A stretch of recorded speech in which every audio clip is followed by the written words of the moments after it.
میرے نبی نے فرمایا قیامت کے دن میں اٹھوں گا، میرے دائیں طرف سے ابو بکر اٹھے گا، میرے بائیں طرف سے عمر اٹھے گا۔ حضرت بلال کی قبر ملک شام میں ہے، لیکن میرے نبی نے فرمایا بلال میرے قدموں سے اٹھے گا، مدینے سے اٹھے گا۔ ہائے ہائے، اب نے کہا لوگ پیدل چلیں گے، میں براق پہ چلوں گا، بلال میرے آگے سرخ اونٹنی پہ سوار چلے گا۔ جب میدان معاشر میں پہنچیں گے تو بلال اونٹنی پہ کھڑے ہو کے کانوں میں انگلیاں دے کے اذان دے گا۔ وہ اذان بلالی رہ گئی رسم اذان، روح بلالی نہ رہی، فلسفہ رہ گیا تلقین غزالی نہ رہی۔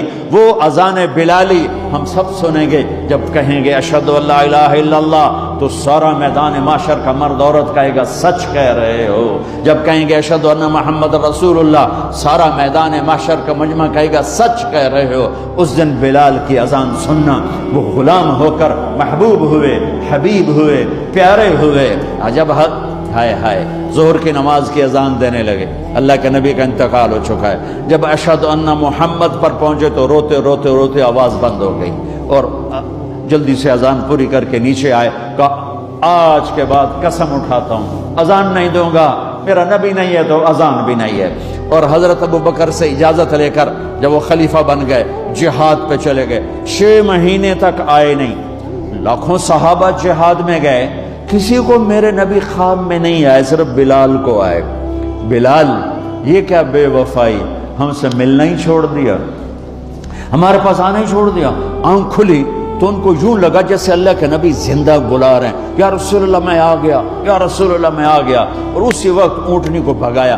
21 دن کا سفر، 21 دن کا سفر 7 دن میں کیا، 7 دن صرف نماز اور پیشاب کے لیے اترتے تھے اور بھگاتے بھگاتے بھگاتے۔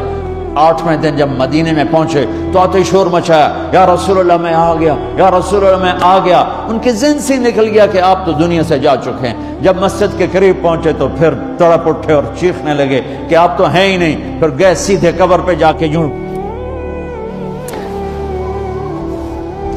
قبر کو لپٹ گئے، یا رسول اللہ میں تو آ گیا ہوں، آپ کہاں ہیں؟ یا رسول اللہ میں تو آ گیا ہوں، آپ کہاں ہیں؟ یا رسول اللہ میں تو آ گیا ہوں، آپ کہاں ہیں؟ بے قراری میں روئے جا رہے، میں تو آ گیا ہوں، آپ کہاں ہیں؟ میں تو آ گیا ہوں، آپ کہاں ہیں؟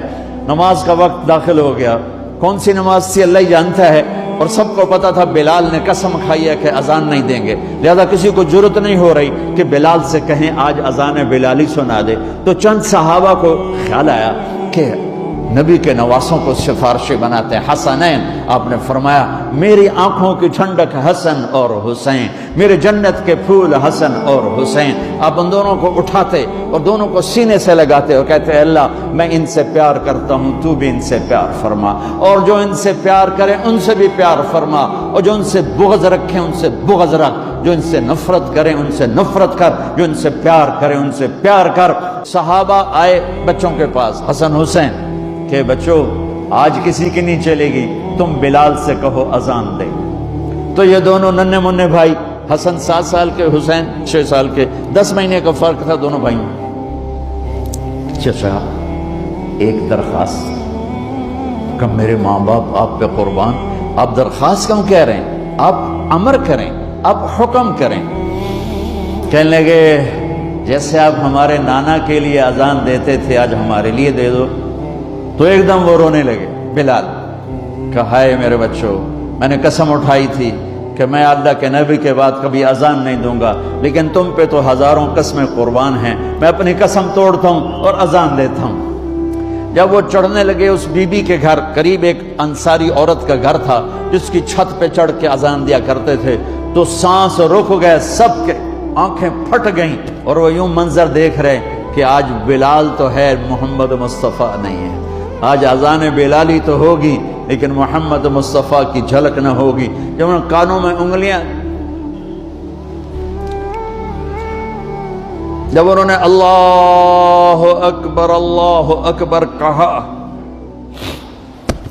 تو مدینے میں گھر گھر ماتم بچھ گیا، عورتیں بھی چیختی ہوئی گھروں سے باہر نکل آئیں، سارے مدینے کی گلیوں میں چیخ و پکار مچ گئی، اور یوں سب کو لگا جیسے محمد مصطفیٰ زندہ ہیں اور ان کا زمانہ ہے، لیکن آپ تو جا چکے تھے۔ یہ بلال کو جو رتبہ میرے رب نے دیا، یہ غلامی مصطفیٰ کی وجہ سے دیا ہے۔ آپ سب میرے بھائی بہن بیٹھے ہو، میرے بچے بچیاں بیٹھے ہو، اپنی زندگی کی قیمت لگاؤ، اور یہ قیمت پیسے سے نہیں ہے، پاؤنڈ سے نہیں ہے، ڈالر سے نہیں ہے، ڈگریوں سے نہیں ہے، یہ غلامی مصطفیٰ سے ہے، یہ محمد مصطفیٰ سے ہے۔